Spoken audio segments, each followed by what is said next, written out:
که به سر خلق تاجیک آمد، سبب های این فاجعه و از این فاجعه که قریب 2 سال گذشت،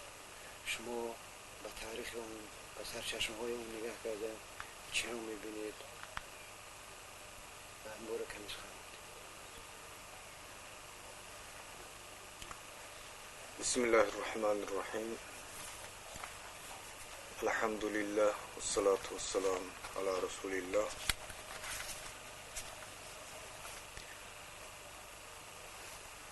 مصیبتی که بالای مردم تاجیکستان آمد مصیبتی است که در حقیقت هرگاه که یک انسان میخواهد که دائره آنها یادآوری کند یا که سخن بگوید،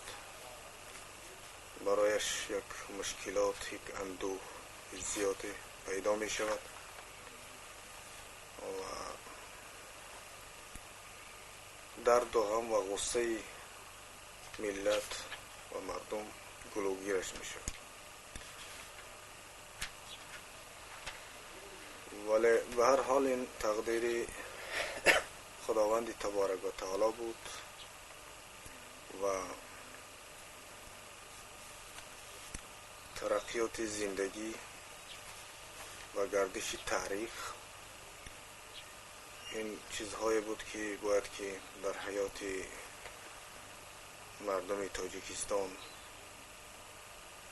باید که میگذشت، هم از لحاظ تطورات زندگی یعنی ترقیات و پیشرفت زندگی و هم از لحاظی که در تقدیر مردم تاجیک این چیز بود.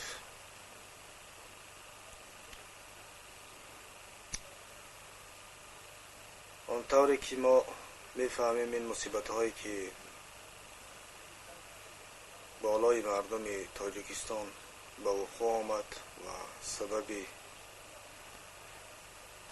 در هم ریختن تاجیکستان شد، سبب کشتار زیاد، خرابی های زیاد در یک کشوری آباد شد، سبب تفریقه ها، کینه ها، بدبینی نسبت یک دیگر در تاجیکستان بود. این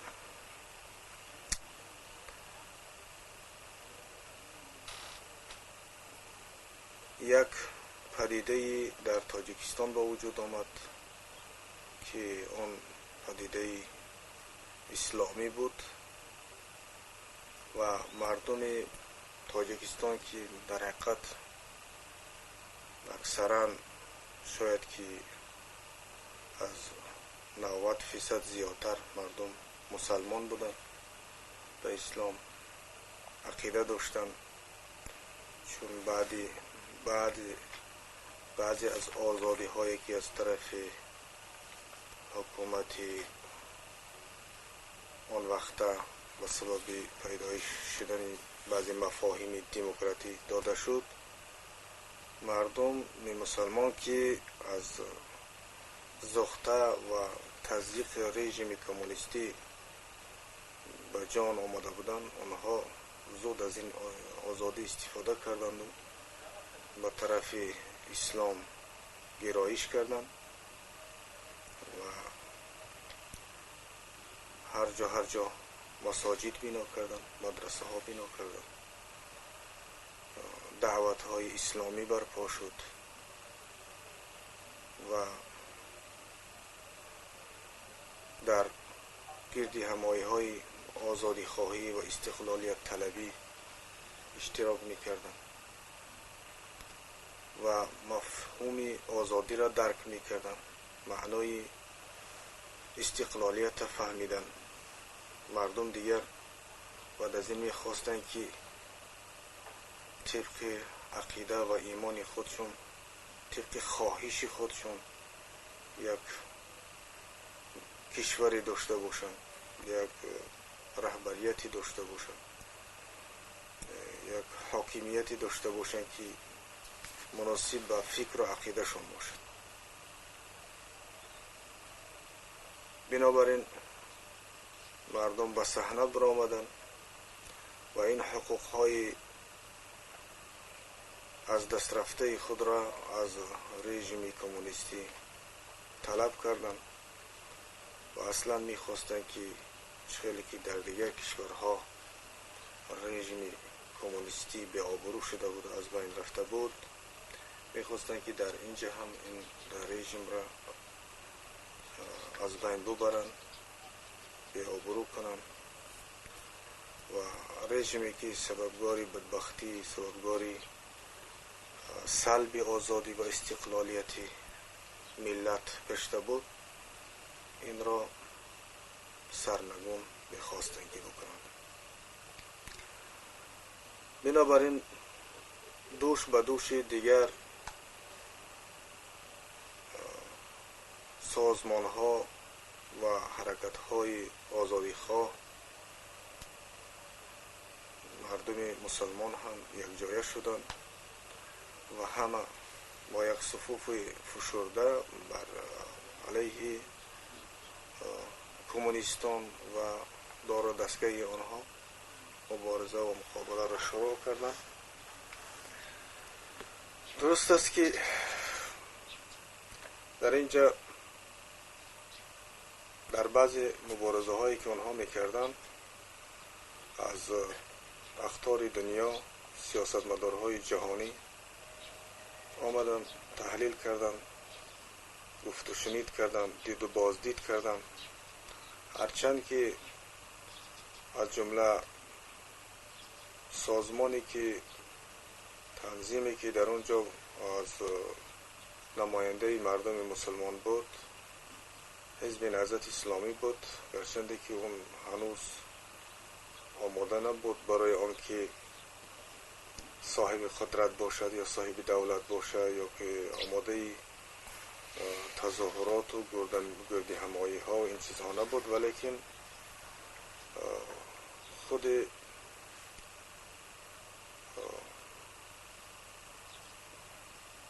دیگرگونی و تطور جامعه مجبور ساخته بود مردم را تا اینکه به صحنه ببرایند و برای حقوق خود مبارزه ببرند. خب در این مبارزه ها چطوری که گفتیم تحلیلگرهای سیاسی با هر بهانه با مردم دید و بازدید کردند و دیدن که در حقیقت بیشتر مردمی که در اینجا هستند و میخواهند که دموکراسی میخواهند یا که یک حکومت دنیوی اعلان میکنند، اینها بیشتر مسلمان ها هستند. بنابراین بار دیگر از طرف سیاستمدارهای دنیا برای محو یک پدیده اسلامی در تاجیکستان به مبارزه شروع کردند و آنها دیدن که در مقابل جنبش های اسلامی و دموکراسی و مردمی در تاجیکستان کدام یکی از دشمن های اشدی موجود است و دیدن که کمونیستانی که در افغانستان زخمی شده بودند و این چنین بعد وزیدن نسیم دموکراسی در تاجیکستان هم اونها به آبرو شده بودند، یعنی بیشتر کینه و عداوت نسبت حرکت های مردمی و آزادی خواهی این کمونیستا داشتن. این چیز را اونا دیدن و با همین تحلیل به خلاصه آمدن که باید که اونها از کمونیستانی که سرکوب شدن و کمونیستانی که به آبرو شدن از این چیزها استفاده کنن. و در حقیقت به فکر من کمونیستانی که در کولا بودن نسبتاً از لحاظ شجاعت و غیرت مردم کولا این خصلت را دارن و اینچنین مردمی بودن که اونها سلطه طلب بودن و چندین ساله که در تاجیکستان اگر یک جمهوریت وجود داشته باشد، در وقتی کمونیستی هم باشد، آنها مقامات اولی راهبری تاجیکستان را نداشتند. بنابراین این آرزو در دل آنها وجود داشت. بنابراین از همین چیز استفاده کردند و یک نقشه بین المللی درباره از بین بردن پدیده های اسلامی و آزادی خواهی در تاجیکستان را از طرف صهیونیسم بین المللی کشیده شد، مطرح شد و این نقشه به عهده کمونیستان لرین‌آباد گذاشته شده بود و کمونیستان لرین‌آباد چون خود آنها نمیخواستند که به جنگ های داخلی آمیخته شوند و در این کار آنها هم چهرهشون سیاه شود، بنابراین از همین حماست و یک گونه میتونیم بگیم که هم از لحاظ دینی و هم از لحاظ فرهنگی ضعیف بودن مردم کولاب استفاده کردن. انیقترش نه مردم کولاب بلکه کمونیستان کولاب از این استفاده کردن و آنها را به مقابل حرکت های اسلامی و آزادی خواهی برانگیختن. البته اصل تقسیم شدن مردم، تفریقه شدن مردم در تاجیکستان به دو گروه از آن وقتهایی که شروع نشد که انتخابات ریاست جمهور شد، چون در این انتخابات یک قسمت مردم به طرفداری یک نامزد دموکرات خواه دولت خدانظروف از جمله حرکت های اسلامی هم به این چیز راضی بودن و جانبداری دولت خدانظروف بودن و قسمت دیگری که کمونیست خواهان بودن اونها به طرفداری نبیوف که یک کمونیستی خود فروخته بود با او بود. و اگرچه که در این مبارزه های سیاسی با هر نوع حیله و فریب ها، چون تمام دستگاه حکومتی و ریشک های اساسی حکومت دستی کمونیستان بود، آنها غلبه کردند. با وجود غلبه نیروهای آزادی خواهی راضی بودند برای آنکه یک آرامی به وجود بیاید و همین دموکراتی و همین حقوقی که برای مردم داده شده است با همون راضی بودن. با نبیوف و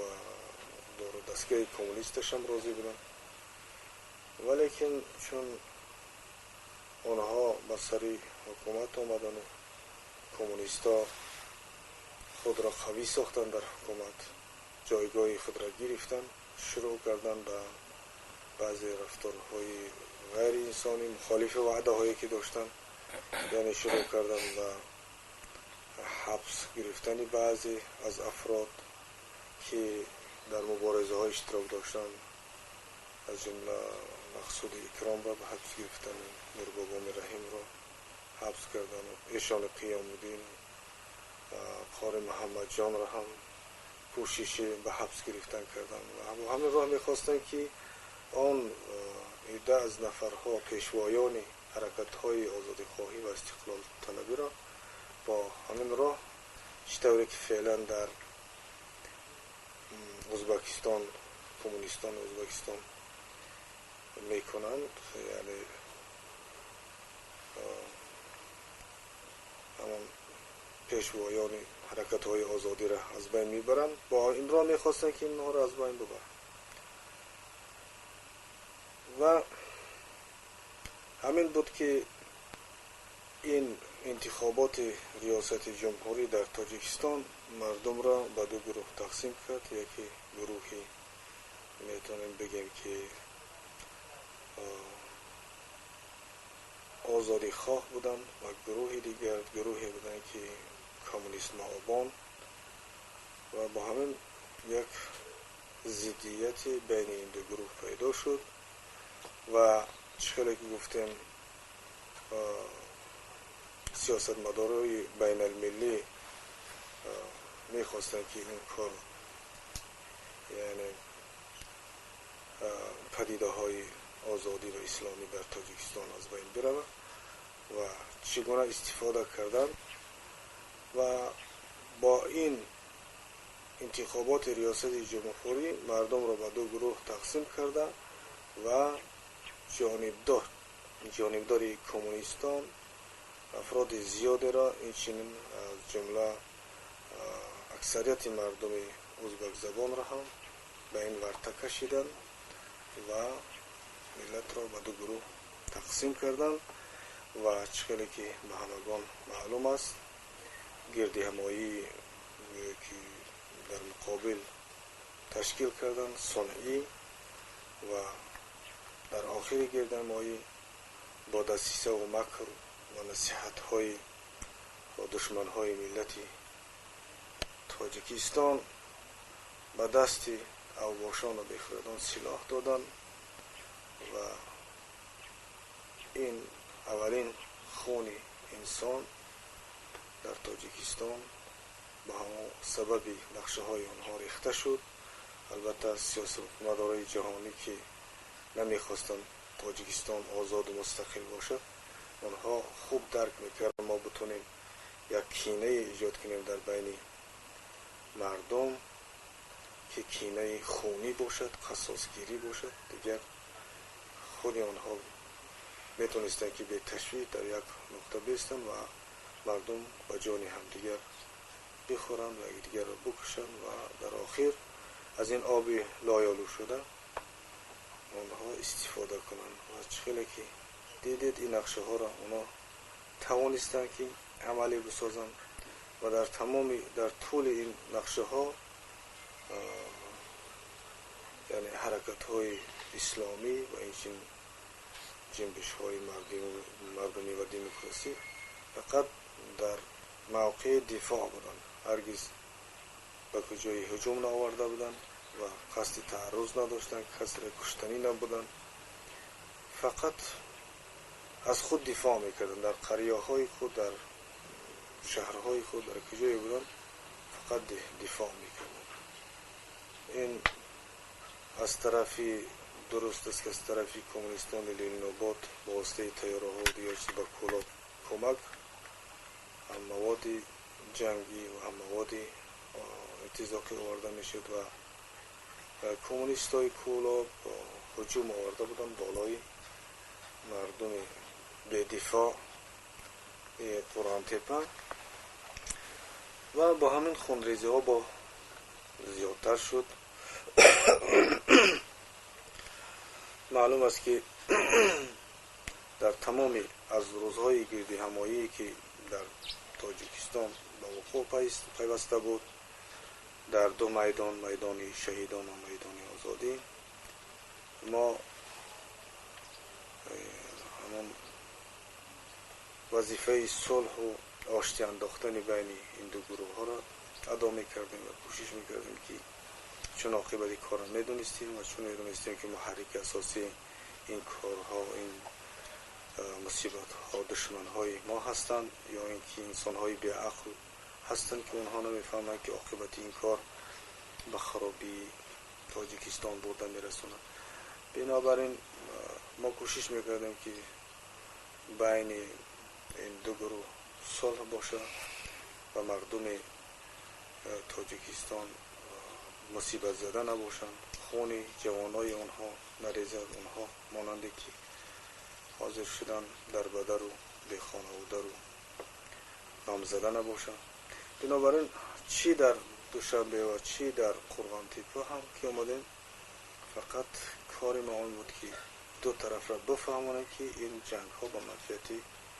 مردمی تاجیکستان نیست. تشکر.